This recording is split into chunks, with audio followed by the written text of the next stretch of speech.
Hi there, folks. This is WP-Tonic, show 127. I've really been looking forward to this interview, folks. This is going to be, I think it's going to be quite special. We've got James White, the CEO of InTouch CRM. How's things going, James? I'm good, John. Thanks. How are you?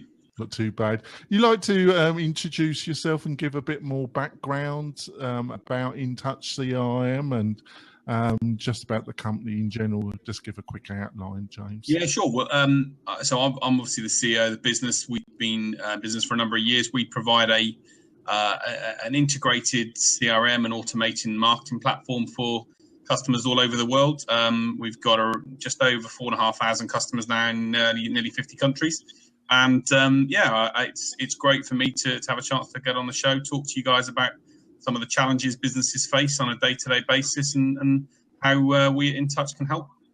Yeah, it's great, James. Folks, you know, obviously this is aimed at the WordPress, but we do a kind of little mini series, which I call myself the entrepreneurs.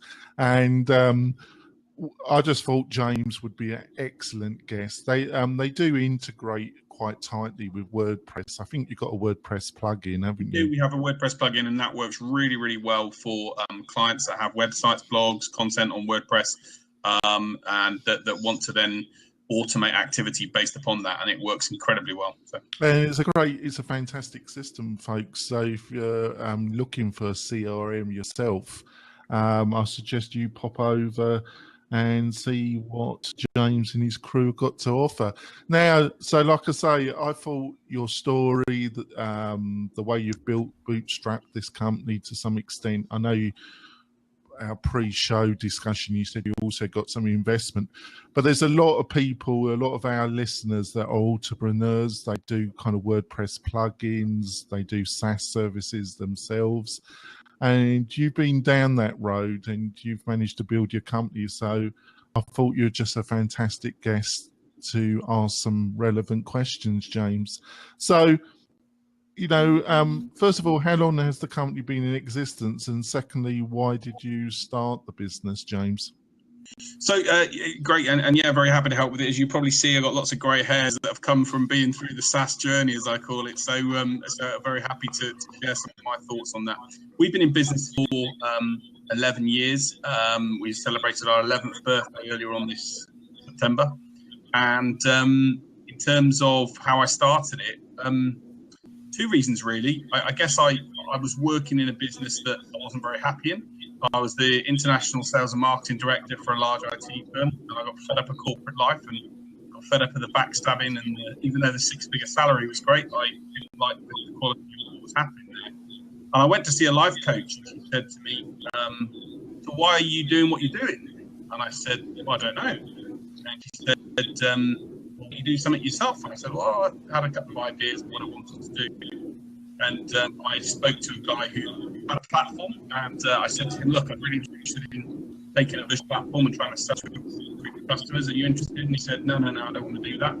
So I had the mad idea of building my own. And the whole goal at the start, and my why, I still go back a lot to the power of why. What drives me is, you know, I used to meet lots of great small businesses and see they had a brilliant product or brilliant service, but were pretty, being honest, not very good at getting their message out there and communicating.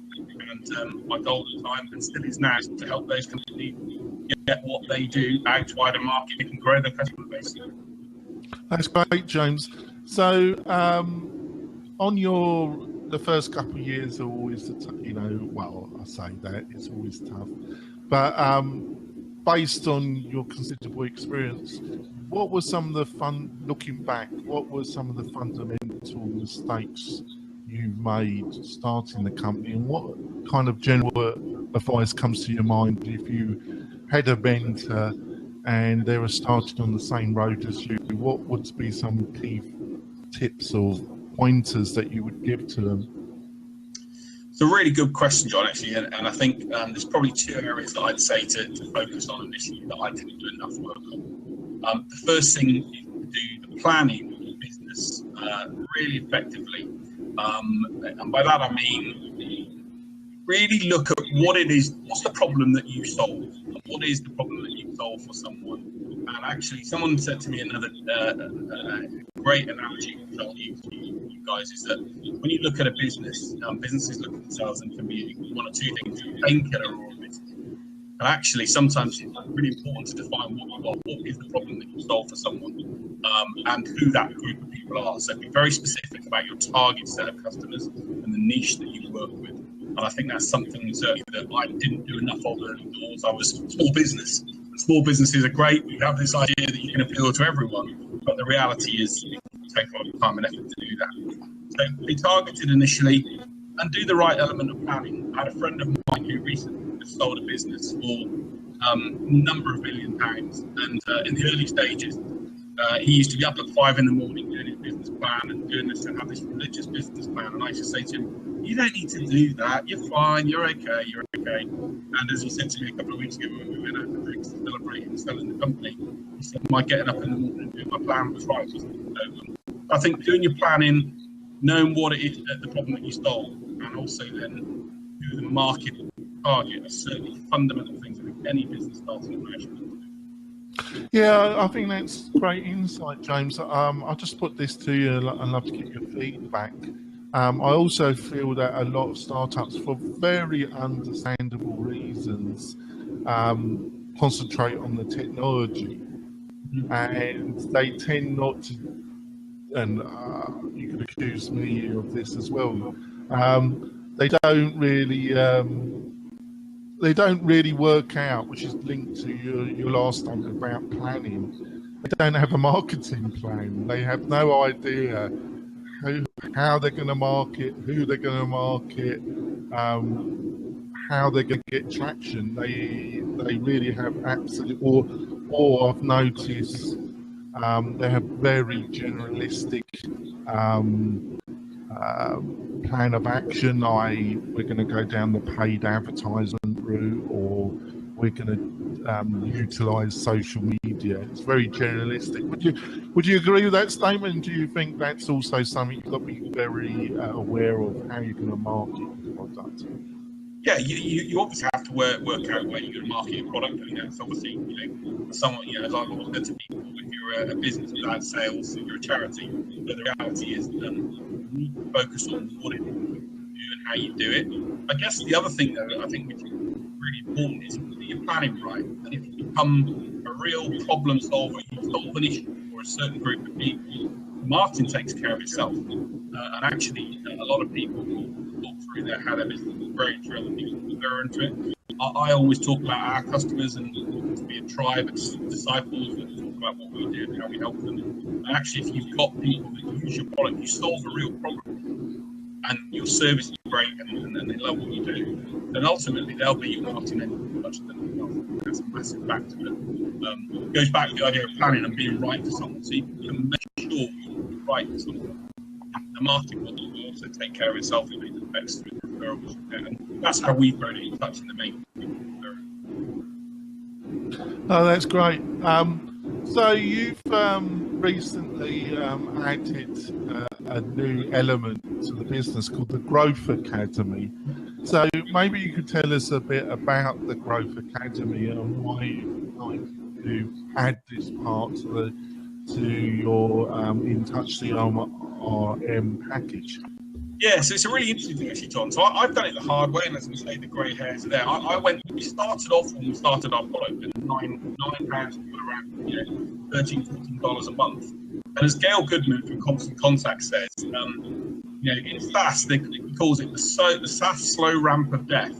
And you have this, trying to show you where you literally have got your business going like this, and you're building clients up, and until eventually you get to the hockey stick effect. And we sort of saw a number of elements of that. We started probably the wrong way, but we went after this model of lots and lots of small businesses, which is great and all works very well. But one of the common things that we found from engaging with a lot of our customers is, and this is the same way, and I've seen at companies that sell software at $5,000 a month, companies that sell software at $5 a month, and that's that software on its own doesn't do anything. Actually, people love the idea of a software system, they make it work for them, but actually unless they implement it or do something with it and make it happen, it just does nothing. It's not. I've yet to find a software system that I can buy that will suddenly mean that my business doubles or trebles in the next 6 months without me having to do anything. So one of the things that, if there is one, tell me, please. I'd like to have a look at it. But it generally requires input. It requires discipline, interaction, and it also requires generally some guidance and help to make it happen. And we talk to a lot of our customers. Our customers would come to us and say, "Can you give us some help, get started, get trained, get involved in things?" And then they'd say, especially in automation, the idea of automation is I sign up on a website. Let's say I've got an ebook or a download on a WordPress site, and I want to bring customers into the top of my lead funnel. And what I then want to do is I want to market myself to those customers over the period of the next however long, depending on my sales cycle, that basically make those customers buy. And a lot of people would say to us, "Well, I don't know what to say," or "How do I set up this automation? I don't understand what I'm doing here. What does this do?" So in the end, we sort of got fed up of having to provide lots and lots of ideas and said, "Look, okay, we're prepared to add an additional service whereby we'll help you do this." And it's been incredible. We actually launched the Growth Academy on July the 1st. And we were going to limit it to 35 people initially for the first phase. But we sold out. We stopped at 18, sold out. So that Growth Academy program is now sold out till November.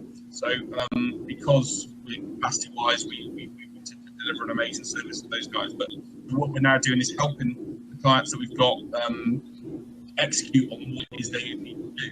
We still sell our product. Obviously, our core software product is still available for people to buy. But the actual Growth Academy is now actually sold out. Yeah, I think it's in some ways you're kind of breaking every kind of unofficial rule of Saas, but in the other way, I totally agree with you doing this, and I think it's an interesting hybrid model that you've decided now to go down. Because I think the truth is, and I'd be interested to see if you agree with this, James. You've got not technically, but you're dealing with. You offer a lot of value in your package. There's a lot of different elements to the package, and it's not one. You're not offering just one thing. The outcome. You hope to increase your client sales, but you've got a number of kind of sub tools which they can select. So they are going to need, because of the type of businesses they are going to need a lot of training. So it was going to take a lot of onboarding, but instead of that becoming a major problem, you turned that into a looking for the right word, even better differential to utilize your product and company, haven't you? We have, and also, interestingly enough, we've generated a revenue stream of nearly $100,000 in a year over the last 6 weeks as well. So, interestingly enough, it's been a great opportunity for us to develop our business. But also, the big driver behind it, the big driver for me, was the biggest frustration my team will tell you that I have when we have churn. Sometimes clients leave us, and that happens. When clients leave us and say it didn't work, or I go mad at my team, and my comment generally, what did we do? And then my customer success team will say to me, "Oh, we tried to talk to them and tell them to do this and do this and do this, and they didn't want to listen." And I sort of go, "Okay, well, that's just one of those things." And being honest, there are lots of routes to do things, but you don't buy a McDonald's franchise and then try and cook a Burger King. You actually buy a McDonald's franchise and cook a burger in the way McDonald's suggested. And I think a lot of businesses, unfortunately, go through the failings of trying to do everything the way they think it should be done, rather than listening to honed advice and structure and ways to do things. And certainly in the sales and marketing process, people get it. They end up doing things in the wrong way, and don't do things the way they should do, which doesn't get them the results. And that frustrates me more than anything else. And that's why we decided to put the Growth Academy in, so that we could say, "Hey, let's put a stop to that. We want you getting real results." I've actually turned down 4 customers in the last 6 weeks who wanted to use the Growth Academy, who I turned down and said, "I can't help you. I can't make a difference in your business that I want to with my software and my team. Therefore, I'm not going to work." And they've respected us for that, because actually they would rather me tell them that than them waste their money 3, 4 months, 5 months down the line, 6 months, and find that it's not giving the value. And I think that's a better way to run a business. Yeah, I totally agree with you there, James. Obviously, if you're struggling if you're starting your freelance career or business career, and you need to pay your mortgage, you have to take whatever comes your way. But I think one of the key things of a more mature business is knowing the type of people that you can't help, that aren't a really good fit, and being able to refer them somewhere else rather than just taking them on. You're right, John, but actually I probably even disagree with you a little bit on the element of taking Shock horror, James. Well, the idea of when you're saying about, paying the mortgage, it's the mistake I made. I chased customers in scenarios that actually weren't right for me. I use the analogy a lot of time with our customers. You chase two rabbits, you'll lose both of them. Sometimes you don't want some customers. Sometimes, and that goes back to the planning. If you've planned your product and your service right, and you've got a specific super niche that I call it that you engage with and that offer that you solve a problem, then actually you can also then start to define in that list who are the people that you want to work with. As part of that planning process is saying, who do I want to work with? Who are the people that I want to engage with? And why are they going to buy my product? And are there enough of them to buy my product? And actually, if you get those elements right in the planning, then actually you can turn down the people that aren't right for you. Because if you've done your planning and your research right, you're onto the right thing in the first place. So I think, not trying to disagree with you that really too much, but no, let's do it. It makes the conversation much more interesting. I've had customers that I've taken on when I was in early doors that I've looked back after and thought they sent us down a rabbit hole for a period of time, asking us to do something on our product that actually, it wasn't what we wanted to do. So, but I do know the pressures. Trust me, I've been in a position where I don't know how to pay my own mortgage, let alone pay my staff and whatever else. I've been through all of those stresses and strains. And if anyone wants to reach out to me through the blog or through the podcast or whatever, I'll be very happy to answer questions and hopefully give them the motivation to carry on going, believing, and keep learning. But because you will get there eventually, and I'm testament to that. I've been through it and I know what it's like. Before we go to our break, James, I've got one final question before we go to our break. Of all the, you deal with a lot of small business clients.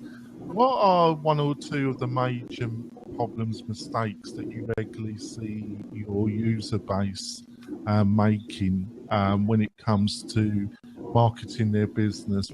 Is there any patterns that you've observed that you'd like to share? Yeah, two things, I guess, in marketing, or one thing certainly in marketing, or two things in marketing and one thing in sales.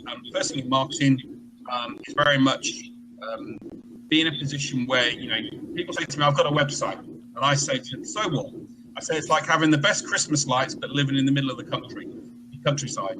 Unless no one comes to your website, it isn't going to matter. So actually, you can have a brilliant WordPress site or site, whatever you use, but unless you drive traffic to that site, then firstly, what's going to matter as a result of it? The second thing to that, I say, is once people get to your website, what are you going to give them? What are you going to give them that actually makes them want to engage with you? And unless you can show some value or show something that's going to make them go, that's of interest, then actually they're not going to do that. And if you do provide some stuff of interest or value or content or information that helps them, then they will engage. And the third thing then, from a sales perspective, is follow-up. I see so many businesses, more than I care to remember, who follow up the first time, maybe follow up the second time, but that stops. And what they are rubbish at doing is following up the third, the fourth, the fifth, the sixth, the seventh, the eighth, the ninth, the 10th, the 11th, the 12th time, until eventually a customer says, I'm not interested, leave me alone. And even then I'll go back and say, can I ask why? Even though, and I don't mean it around it to annoy people, but it's because that follow-up process is, most of the business is done on the 5th to the 12th interaction, not on the 1st to the 5th. So it's about that follow-up process and doing that in the right way. So those are my three elements, I guess, would be my three things that most small businesses that I talk to don't do well at all. If I'm on a mission to do one thing, John, is to try and get those three things embedded in people. If they change that, they've got a real chance of success. That's great, James. So we're going to our break, folks. We'll be coming back and we'll be asking James some more fantastic questions. Like I say, this is a fantastic opportunity to speak to a real experienced CEO, and it's just been great. I've really enjoyed the interview so far. We'll be back in a minute, folks. We're coming back, folks. We're talking to James. John, would you like to take over and ask James some questions? Absolutely. Earlier Jonathan mentioned that you kind of have a unique feature when people sign up for the InTouch CRM, you have the Growth Academy, which is a lot of videos and kind of mentoring and just showing people how to get the most success out of this tool. Whereas like a lot of SaaS products, they would just be content to sell people the tool and call it a day. You're actually providing like a lot of useful content. Where did you get the idea to do that, and what kind of difference has it made in the success of your customers? That's a great question, actually. And in terms of what made me do it was, I hate losing. I'm a salesman, I guess, by background, and I hate losing. But anytime I lose a customer, I'm sort of asking myself the questions why. And we started to see, churn is a natural thing for SaaS companies. But I started to see people, the growth, there was an area in growth for people not using the platform. And I thought, well, why aren't they using it? I used to ask the question and they didn't have time for it, they didn't understand it, or they didn't. And we spent a huge, and I mean probably 3 months, 4 months of development time on onboarding. And onboarding from the moment someone took a trial to actually then engage them through the process. And we built a huge amount of intelligence into that, and we spent a huge amount of time. And even then, we'd then go through our trials. So we'd get probably, 300-400 trials per month of InTouch. And we'd actually monitor what people were doing in terms of certain activity. And yet, whatever we were doing in that onboarding period, we wouldn't make the quantum leap that I wanted. It seemed that we couldn't, do some of the stuff that we wanted to get people to go, I get this fully and I'm going to go and just go and through it on my own. And in the end, it sort of became clear to me that it's because a lot of what we were trying to do was around the concepts of marketing and automation and business in general, not necessarily just software related.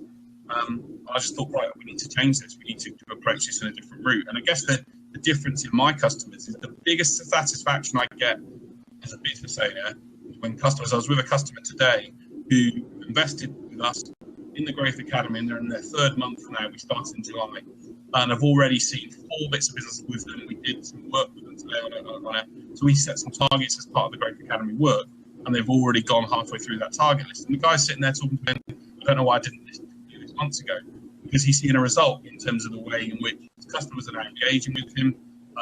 He's got sales patterns and processes to follow. He's got automation warming up his 80% of people that are not quite interested maybe in his service quite at the moment. And the best satisfaction for me is seeing a customer smile at me saying that I'm making a difference in his business. And that to me is why it's the best reason why I get up in work, as well as trying to do something for my own self. How can I help my customers? They can share it with the results. No, and that's a really good point. Is one thing that I noticed when I did I walked through like your onboarding just a little bit, and there's a feature on your site, the Business Accelerator Test, where you ask 22 questions to see how people are handling like their customer relationships, how they're handling like their marketing, and seeing if they're a good fit for the InTouch CRM. And one of the questions, a couple of the questions we're talking about, like, do you have time in the day? And earlier when you were talking to Jonathan, you mentioned one of the things that people fail to do is follow up with potential customers. They might follow up once or twice, but all the sales come in the 5th and through the 12th interaction. And as far as like automation, how does automation make a big difference in that, in both freeing up the business owner to do other tasks, and how does that make like a huge difference in their actual revenue? So I guess 2 things actually. So once you set up an automation program, firstly, unless you're the world's greatest memory champion, you're never going to remind yourself to actually call a customer at a certain point in time. So I spoke to a customer yesterday afternoon who said to me, call me back in a week, let's have a chat about it and what we'll do. And I've got a reminder. I put a simple automation program that has 10 tasks basically over the course of the next 3 months.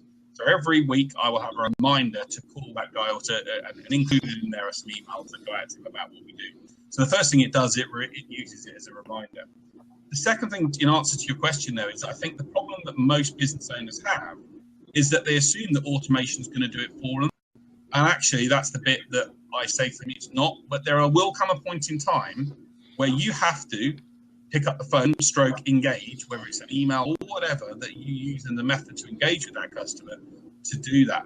And I understand businesses owners are busy, but one of the big things I think most people don't do is they don't schedule the right amount of time to do their sales activity, whether it's and I try and make sure I have today, last time I was there, I've been away for a few days with my wife in traveling, but I'm a bit frustrated because I look at my task list at the moment and I've got around 15 things that I haven't done, but I will make sure that I get them done either tomorrow morning or they will be done by the end of the week, and I'll have the discipline to make sure I do it.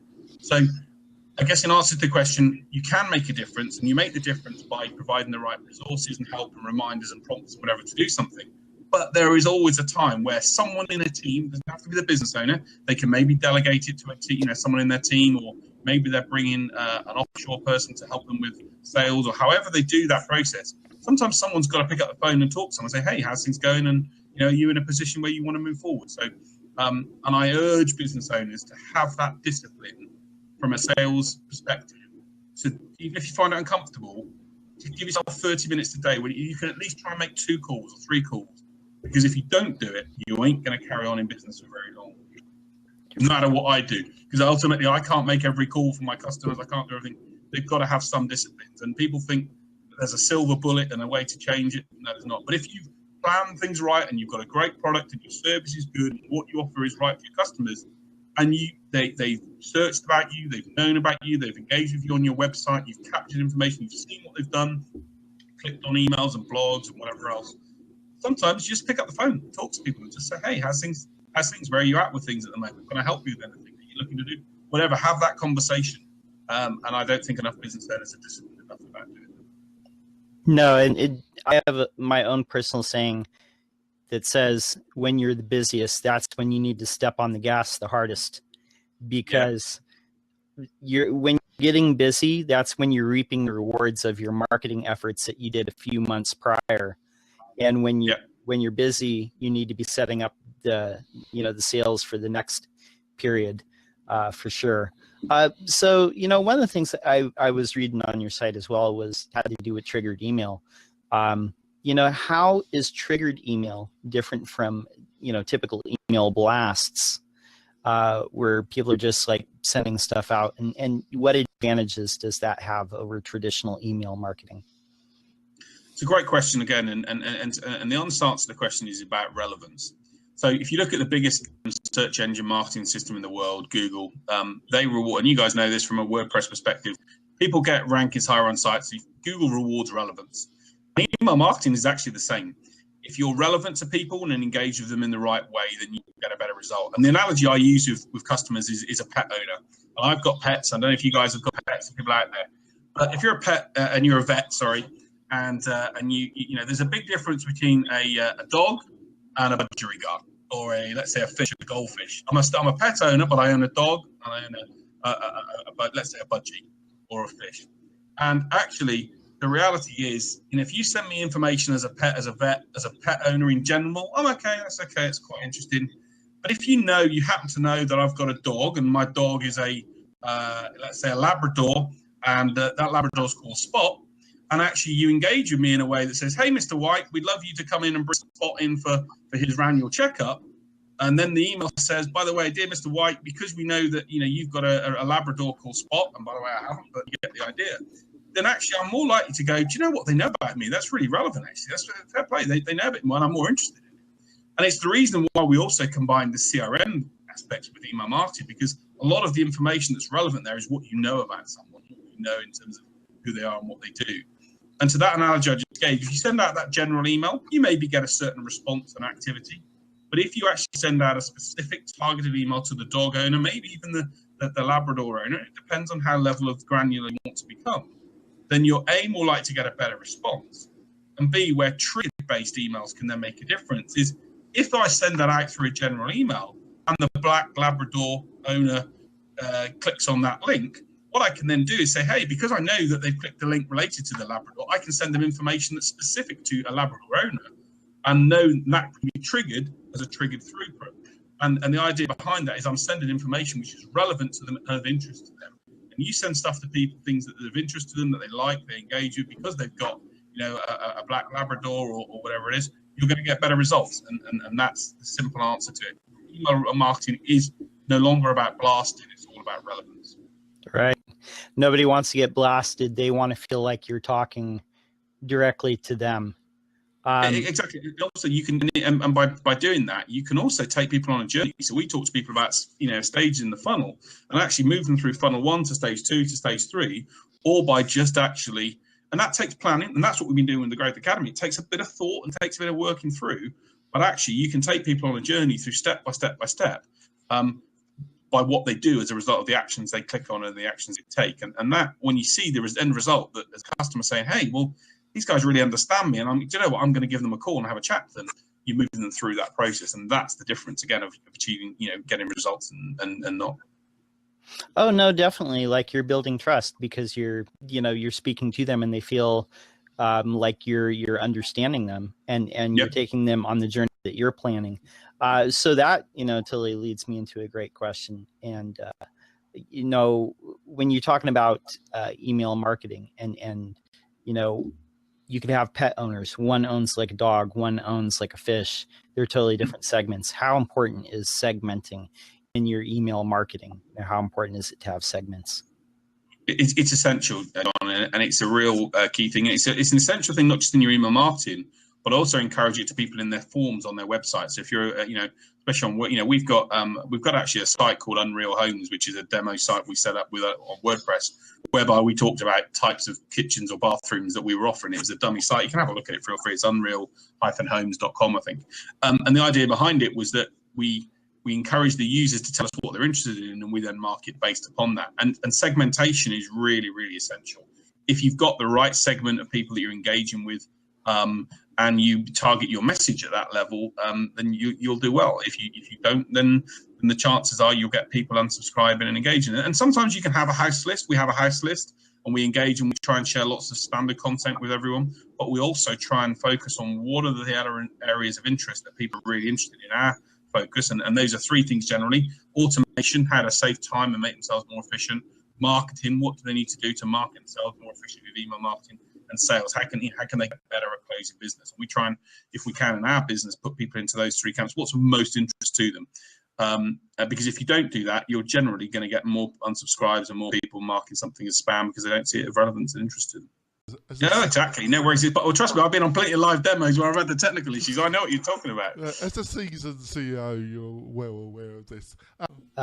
Anyway, sorry about that. Anyway, last question I think we're going to get for the regular podcast. I don't know how we are on time, but we were talking about, one thing I wanted to ask you in your life principles that you filled out for our bio sheet that intrigued me. You said, if you're too small for the big jobs, if you're too big for the small jobs, then you're too small for the big jobs.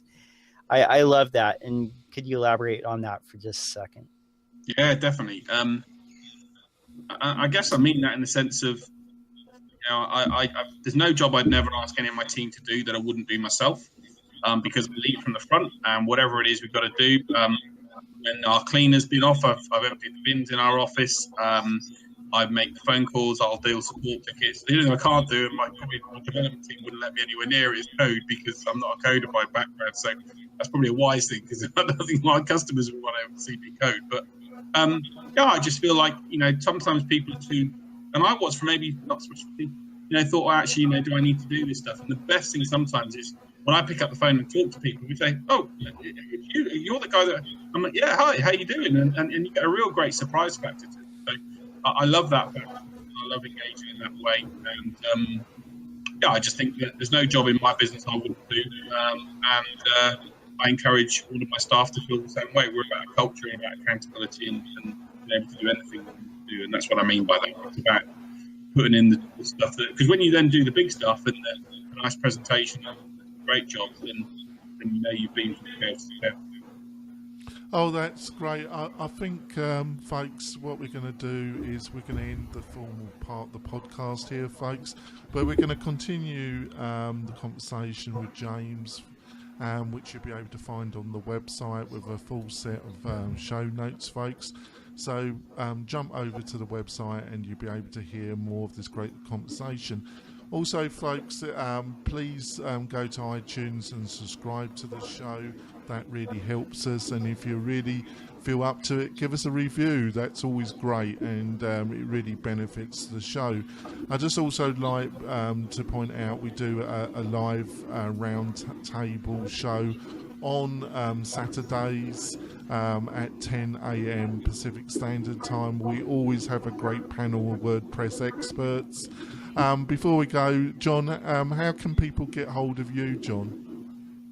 You can find me at my website, which is lockdowndesign.com, or you can follow me on Twitter, lockdown_. That's great, John. And James, how can people get hold of you and learn more about your fantastic product and company? Yeah, no worries at all. We're on InTouchCRM.com is our website to take free to have a look at that. Take our business accelerator test, as John's mentioned. It's a really interesting test to see where your business is at and what you're doing from a sales and marketing perspective. Also, I'm on Twitter. We're on Twitter at InTouch CRM, and at Facebook InTouch CRM, and YouTube channel InTouch CRM. Get the idea. Everything InTouch CRM. And then on Twitter, if people want to follow me directly, I'm Joe White. Or if they want to connect in on LinkedIn, I'm also under there as J-I-J White, J-I-J White. So, it'd be great to have a chance to catch up with people. And as I say, I'm always happy to answer any questions, ideas, provide advice if I can. Anyone that's going on the journey, I've been there and I know what it's like, and I'm here to help people with that process, even if they're a customer or not. It doesn't matter to me. I want to see people succeed. That's my goal, and hopefully we'll help with this. This will help people do that. Oh, that's great, James. I really enjoyed the interview, and it's been fascinating. Thank you so much for agreeing to come on the show. So we're ending the formal broadcast, but we'll be continuing the conversation on the website, and so pop over and learn some more insights from James. See you soon, folks. Bye.